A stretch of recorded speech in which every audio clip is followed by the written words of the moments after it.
तभी कोई वर्क यानी काम होता। ऊपर जब आप चलोगे ब्रह्मांड के दूसरे हिस्से में, वहाँ मशीनों की आवश्यकता नहीं है, क्योंकि ये यूनिवर्स और ब्रह्मांड बहुत विशाल है, बहुत विस्तृत है। लेकिन हम लोग जिस धरती पर रह रहे हैं, ये जड़ संसार, स्थूल जगत, यहाँ पर सिस्टम बदला हुआ है। अब यहाँ के नियम से भगवान, देवी देवता, स्वर्ग वैकुंठ, अब यहाँ के फिजिक्स भौतिकी नियम से आप स्वर्ग वैकुंठ ईश्वर भगवान की बात सोचोगे तब ये बात पल्ले नहीं पड़ेगी। वहाँ का नियम, वहाँ के थियरी सिद्धांत अलग हैं, लेकिन फिजिक्स यानी भौतिक का सिद्धांत अलग है। चूँकि ये संसार जड़ है, भौतिक माने जड़। जड़ उस चीज़ को कहा जाता जो आज है कल नष्ट हो जाएगी। जैसे आप जितनी मशीन सिस्टम देख रहे हो, ये कोई परमानेंट अस्थाई नहीं है। हमारी धरती यानी पृथ्वी माता भी परमानेंट अस्थाई नहीं है। साइंस और विज्ञान, लंदन अमेरिका के वैज्ञानिक कह रहे हैं कि हमारी धरती की आधी उम्र बीत चुकी है, आधा लाइफ। जैसे आपको 80 बरस जीना है, आपकी उम्र 40 साल हो गई, तो 40 साल के बाद आपका जीवन नष्ट हो जाएगा, मतलब ये शरीर आपका खत्म हो जाएगा। इसी तरह से हमारी धरती यानी पृथ्वी माता का लाइफ, लंदन अमेरिका के वैज्ञानिक कह रहे हैं कि आधा बीत चुका है। आधा बीत गया, आधा धरती और। लेकिन अब इसमें कोई घबराने वाली बात नहीं। भी तो पता नहीं कितने अरब बरस, 6 अरब बरस यानी वर्जिन ऑफ एर्थ इस धरती को बने हुए विज्ञान का मानना है। Ramayana Gita, science of soul क्या कह रहा वो अलग है, लेकिन लंदन अमेरिका के वैज्ञानिक, उनकी बात भी तो माननी पड़ेगी। उन्होंने देखो चंदा मामा पर जाने वाला जहाज बना दिया, कार, हेलीकॉप्टर, मोटर, हवाई जहाज, परमाणु बम, क्या क्या बना डाला। लेकिन कुल मिलाकर के भगवान तो भगवान है। इतना बड़ा समुंदर हम लोग नहीं बना सकते, इसलिए भगवान को सुपर मानना चाहिए, चाहे हम कितना हेलीकॉप्टर, जहाज, परमाणु बम बना लें।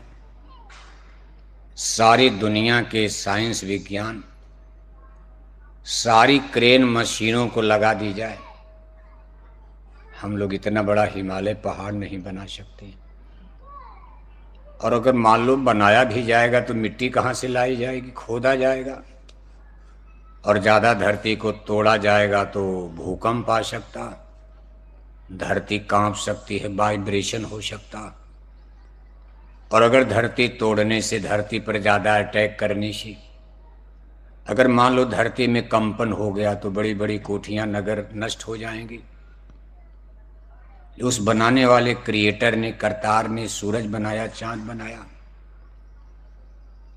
हम लोग अभी तो कोई उम्मीद नहीं कि दूसरा सूरज बना लिया जाए। धरती पर संख्या बढ़ रही, चलो आसमान तो खाली पड़ा।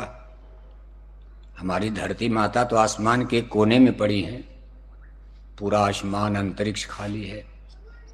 चलो 2-4 धरती हम लोग बना करके कुछ लोगों को ही भेज दिया जाए, आबादी का दबाव यहाँ कम हो जाएगा। पानी भोजन की कमी होती जा रही, जमीन कम है, लेकिन ऐसा अभी संभव होता नजर नहीं आ रहा। हम लोग धरती नहीं बना सकते, सूरज, चांद, तारे अभी तो यही है। भविष्य में क्या होगा वो तो अभी भविष्य के गर्त में है, लेकिन मनुष्य कभी ये नहीं कर पाएगा। जब तक बनाने की बात आएगी तब तक तो परमाणु बम में हम लोग मर ही जाएंगे, क्योंकि परमाणु बम भी बना करके रख दिया गया है कि जब बहुत ज़्यादा आबादी हो जाएगी तो इसको नष्ट किया जाएगा। सृजन और विनाश, जन्म और मरण, बनना और बिगड़ना, ये नेचर प्रकृति की थियरी में, रूल में, नियम में आता। बनाना है फिर बिगाड़ना है, जन्म देना है फिर मौत देना है, सृजन करना है फिर विनाश करना है। ये इस संसार का अनवरत नियम है। इसलिए हमको आपको बहुत दूर तक नहीं सोचना। सोचना बस इतना ही है, आज आप हो लेकिन कल आप नहीं रहोगे। मैन इज मार्टल, ये मृत्यु लोक है। शरीर और आत्मा ये दोनों चीजें अलग अलग। शरीर को आत्मा ही हमारी चला रही है। जब तक इस शरीर में स्पिरिट आत्मा यानी शोल है, आपकी आंख देख रही है, कान सुन रहा है, जबान ट्रांजिस्टर की तरह बोल रही है, हाथ पैर की सारी क्रिया आपकी हो रही है।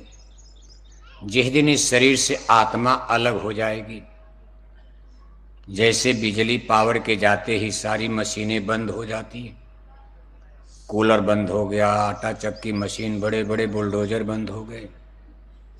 जिस दिन इस शरीर से आत्मा अलग होगी, उस दिन आंखों का देखना बंद, कानों का सुनना बंद, जबान का बोलना बंद, हाथ पैर की क्रिया डेड, शून्य हो गई। तब आपको डेड यानी मुर्दा, बेकार माना जाएगा। आज आपका सम्मान है, मान है, आपको इंजीनियर कहा जाता है, डॉक्टर कहा जाता है। लेकिन जिस दिन आत्मा इस शरीर से निकल जाएगी, आपको अपने ही घर वाले डेड, मुर्दा, बेकार, मुर्दा माने बेकार, कहेंगे भाई दादा तो मुर्दा हो गए, ले चलो। अब बेकार चीज कोई घर में कब तक रखेगा बताओ आप? कोई चीज घर में बेकार हो गई तो कूड़ादान में डालते हो, कबाड़ा में।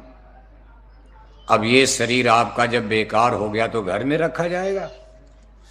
मान लो रखा भी जाएगा तो 4-6 महीने अगर केमिकल उमिकल लगाकर, लेकिन इसको रखने से फायदा क्या होगा? दादा मुर्दा हो गए, बेकार हो गए। रखना भी होगा तो फोटो वोटो बनाकर रखोगे आप, शरीर थोड़ा ना रखोगे आप। दादा की फोटो बनाओगे, चाहे पत्थर की मूर्ति उर्ति बनाकर पूजा करोगे, लेकिन केवल आप पूजा करोगे, पूरा गांव, पूरा अलंग पूजा करेगा आपके दादा की? हाँ, अगर दादा अलंग के लिए कुछ करेंगे, अपने बाल बच्चों से ऊपर उठकर, अगर उन्होंने पूरे गुजरात के लिए कुछ किया है तो पूरे गुजरात के लोग उनके घर में फोटो लगाएंगे। अगर उन्होंने पूरे भारत के लिए कुछ किया है, हर प्रदेशों में लोग उनकी फोटो लगाएंगे। अगर उन्होंने अपने समाज के लिए कुछ किया है तो वो लगाएंगे। अगर उन्होंने अपनी जाति के लिए कुछ किया तो उनकी जाति वाले लगाएंगे। मान लो ब्राह्मण हैं तो ब्राह्मण लगाएंगे, ठाकुर थोड़ा लगाएंगे, क्योंकि ठाकुरों के लिए तो कुछ किया ही नहीं, ठाकुरों से तो झगड़ा हो गया। यादव हैं तो यादव लगाएंगे, ब्राह्मण क्यों लगाएंगे? हिंदुओं के लिए किया, मुसलमानों को रगड़ दिया तो मुसलमान क्यों लगाएंगे? मुसलमानों के लिए कुछ किया, हिंदुओं का नुकसान किया तो हिंदू नहीं लगाएंगे, मुसलमान लगाएंगे। लेकिन कुछ ऐसे भी महामानव महापुरुष हुए हैं जिनको सब लोग प्यार दुलार देते हैं। आज भी ऐसे महामानव महापुरुष सर्वमान माने जाते हैं। अपने भारतीय समाज में, भारत की धरती पर 2 महामानव, 2 महापुरुषों का नाम आता अनादिकाल से। इसमें पहला नाम प्रभु श्री रामचंद्र जी, जिनको दुनिया भगवान आप मानते हो। भगवान तो बाद में माना गया, थे तो आदमी के रूप में, लेकिन लोगों ने मान लिया भाई ये काम बिना भगवान के कोई नहीं कर सकता। काम उन्होंने क्या किया? लाखों बरस पहले, history of ancient history of India, Bharat के इतिहास की यही तो खासियत है। इसीलिए भारत को the great master of the spiritualism में विश्व गुरु कहा जाता। लाखों बरस पहले जब लंदन अमेरिका का जन्म नहीं हुआ है, आज आपसे कहा जाए दुनिया की सुपर पावर कौन है, मास्टर कौन है, तो हमारे आपके सामने अमेरिका का नाचने लगता है, सारी दुनिया उससे भय खा रही, लोग डर रहे। जिसको जब चाहता है डंडा मार देता। कोई बोलता है, जैसे दरोगा आए, आपको 2 डंडा मार दिया, आप साहब साहब करोगे, कुछ बोलोगे 2 डंडा और मार देंगे। कोर्ट कचहरी अदालत डंडा नहीं मारो तो न्याय करती, लेकिन दरोगा तो डंडा ही मारेगा, वो न्याय करेगा। इसी तरह अमेरिका में न्याय नहीं हो तो दरोगा है। न्याय तो मास्टर और गुरु करते, जो भारत को अधिकार है, न्याय भारत करेगा। अमेरिका के बस का नहीं है कि दुनिया का न्याय कर सके, संसार को प्रेम मोहब्बत का पाठ पढ़ा सके। इसलिए जब भी संसार में शांति आएगी, भारत से आएगी। अमेरिका तो दुनिया में देखो अशांति फैला रहा, सबको मारना, सबको डरवाना, परमाणु बम उसके पास है, और इतना खतरनाक परमाणु बम कि भारत का सबसे सुपर सिटी बम्बई है। अगर अमेरिका का 2 परमाणु बम बम्बई पर डाल दिया जाए, 2-3 घंटे में बम्बई का चेहरा लहूलुहान खूनी हो जाएगा। हमारे बाप दादे पुरखे पूर्वजों को बम्बई को बसाने में 300 साल लग गया। मुगल सम्राट औरंगजेब के ज़माने से बम्बई डेवलप कर रही, फिर अंग्रेज़ों का राज आ गया, फिर देश आज़ाद हो गया। करीब करीब 300 बरस का समय लग गया। जिस बम्बई को सजाया गया, बसाया गया, बनाया गया, अमेरिका का 2 परमाणु बम 2 घंटे में जला के भस्म कर सकता। यानी संसार कितने खतरनाक मोड़ पर है, बताओ आप। अब लड़ाई विश्व युद्ध होगा तो तीर तलवार बंदूक और गोली तीर का नहीं, तोप का नहीं, परमाणु बम न्यूक्लियर वेपन्स। देखते देखते बड़े बड़े शहर जलकर भस्म हो जाएंगे, और कई देशों के पास परमाणु बम न्यूक्लियर वेपन्स पावर आ गई है। केवल अमेरिका ही नहीं, उसमें रूस भी है, चीन भी है, भारत भी, पाकिस्तान भी, कुछ लोग, लेकिन इनका थोड़ा है। सबसे सुपर पावर अमेरिका को ही माना जा रहा है, इसलिए कोई बोलता नहीं। इस समय देखो ईरान को घेर करके बैठा हुआ। दुनिया में 57 देश मुसलमानों का है, 57 देश। संसार में नेशंस, राष्ट्र, सबसे ज्यादा इस्लामिक कंट्रीज मुसलमानों का 57 देश। लोग कहते हैं कि मुसलमान ये करेंगे, किसी की हिम्मत पड़ रही है? अमेरिका को चारों तरफ से ईरान को घेर करके बैठ गया है। दुनिया में 57 देश मुसलमानों का कोई चू नहीं कर रहा। लोग कहते थे रूस आ जाएगा, चीन आ जाएगा, कोई बोल रहा? रूस चीन नहीं बोले, भारत क्या बोलेगा उसमें? भारत को भी तो डर लग रहा है। अमेरिका का मुकाबला इतना आसान किसी के वश की नहीं है, और जिसको जब चाहता मारपीट करके चल देता, जिसको चाहे प्रधानमंत्री बना दे, जिसको राय वो तख्ता पलट कर देता। इतनी बड़ी पावर आज उसकी। इसलिए संसार कितने खतरनाक मोड़ पर खड़ा है। यही सब ईश्वर की लीला होती है। आदमी तो घर मकान बनाने के चक्कर में है, उसको क्या पता है कि संसार विनाश की तरफ जा रहा। आपके अलंग में क्या होने वाला आपको पता है? आप तो सोचते हो घर मकान कोठी हवेली बनाओ, खाओ पियो मौज उड़ाओ, इंजीनियर डॉक्टर बनो, और आपको पता नहीं कि समुद्र में कितनी बड़ी ज्वाला तूफान उठने वाली है। समुद्र का पानी कितनी ऊंचाई पर जाएगा कि अलंग ही डूब जाएगा। अगर कोई आपसे कहे कि समुद्र में 100 फुट ऊंची लहर उठने वाली है अलंग में, अगर 100 फुट ऊपर पानी उड़ गया तो अलंग बचने वाला है। यानी नेचर, प्रकृति कुछ भी कर सकती है। इसलिए मनुष्य को कभी धर्म को नहीं त्यागना चाहिए। चाहे आप कितनों बड़े हो जाओ, कितनों पावर में आ जाओ, ईश्वर को, नेचर, प्रकृति को कभी चैलेंज नहीं देना चाहिए। लेकिन एक बार फिर मनुष्य ने, मानव ने नेचर, प्रकृति, ईश्वर, भगवान को चैलेंज देना, गालियां देना शुरू कर दिया। कहा गॉड इज नथिंग, कहा भगवान कुछ नहीं। There is no existence of God, कहा ब्रह्मांड में भगवान नाम की कोई चीजें नहीं, कोई आत्मा नहीं, कोई परमात्मा नहीं। कितने लोग तो कहते हैं कि रामायण गीता को जलाकर खत्म कर दो। ये राम और कृष्ण काल्पनिक है, किस्सा कहानी है, जन्मे नहीं हुआ था। अब इनको इस चीज का ज्ञान नहीं, थोड़ा अंग्रेजी पढ़ लिया, फिजिक्स केमिस्ट्री पढ़ लिया, 1-2 लाख तनख्वाह मिलने लगी, बढ़िया कोठी हवेली बन गई, खाओ पियो मौज उड़ाओ, सुबह से लेकर शाम तक, शाम से लेकर सुबह तक, जन्म से लेकर मौत तक यही खाते पीते सोते अपना जन्म बिता दोगे। लेकिन मैन इज मॉर्टल, मौत आएगी।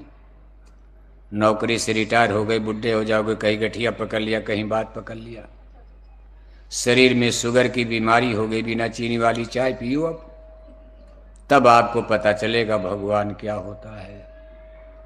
जिस दिन गठिया बात पकड़ेगा, कमर जवाब दे देगी, अपना बोझा नहीं उठा पाओगी। आज आप बंदूकों से खेलते हो, लेकिन एक समय आएगा कि आपका शरीर आ पाएगी, लाठी लेकर चलना पड़ता, फिर लाठी भी काम नहीं करेगी, दादा चारपाई पर गिर गए, चम्मच से पानी पिए, एक गिलास पानी नहीं उठा पा रहे। वही आदमी है जो बंदूकों से खेलता था, तीर तलवार बम चलाता था, आज एक गिलास पानी नहीं उठा पा रहा, चम्मच से पानी पिलाया जा रहा। घर वाले कहते कि अब दादा मरने वाले। जब चम्मच से पानी पिलाने की बात आ गई सामने, तो घर वालों को अंदाजा अनुमान हो जाता कि अब दादा मरने वाले हैं, और कुश्तवाड़ में जाकर कहते भी कि भगवान जल्दी दादा मर जाते, काम खत्म हो जाता। कौन रोज रोज झंझट। विशेषकर देखो घर में बहू पढ़ी लिखी लड़कियां बहू बनकर आ रही, महीना 2 महीना बूढ़ी सास की सेवा करनी, वार्ड में जाकर एक आदि भगवान जल्दी बुढ़िया मर जाती। ये कौन झंझट मोल लेगा। हिंदी वाली बहू तो गनीमत है, गुजराती वाली बहू तो टट्टी पेशाब कुछ उठा देगी, लेकिन अंग्रेजी वाली बहू बुढ़िया की टट्टी पेशाब उठाएगी? वो तो मौका मिलेगा तो जहर ही दे करके मार डालेगी, मर जाए बुढ़िया, काम खत्म हो जाए, क्या झंझट, इससे क्या लेना।